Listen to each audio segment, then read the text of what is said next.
Ja itse asiassa meillä on tänään ravintoloitsija Jyrki Tarvonen kertoo, että milloin se viini oikeastaan voidaan juoda. Mä aina kyllä luulen, että viinin voi aina juoda, kun sen alkoista ostaa. Katsotaan, onko Jyrkillä jotain muuta kerrottavaa. Joo.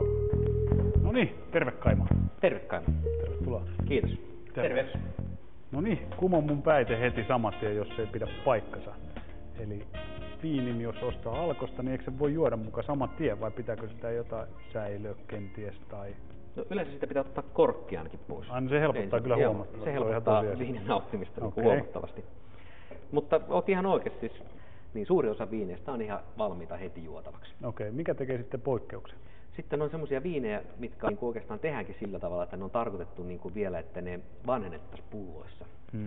Eli viinin tulee tanniinia valmistusvaiheessa ja tanniinit niin kuin pyöristetään sitten pullokypsytyksessä. Joo. Puhutaan-kypsytyksestä. Aivan. Joo. Mistä tavallinen kuluttaja tietää, että mikä viini sopii kypsytettäväksi? Tavallinen kuluttaja tietää se parhaiten ihan itse asiassa Alkon myymälästä. Okei. Siellä on niin kuin näissä kuvakoodeissa on kerrottu, että milloin viini on heti valmista juotavaksi ja milloin sille suositetaan niin kuin kypsennystä. Mites käy sitten, kun ne El Tiempot unohtaa sinne kirjahyllyn päälle vähän liian pitkäksi aikaa, niin miten kauan niitä voi pitää siellä ennen kuin ne menee pahoiksi? No El Tiempo on just hyvä esimerkki siitä, että se on nimenomaan nopeeseen kiertoon tarkoitettu ja pitäisi juoda mahdollisimman nopeasti.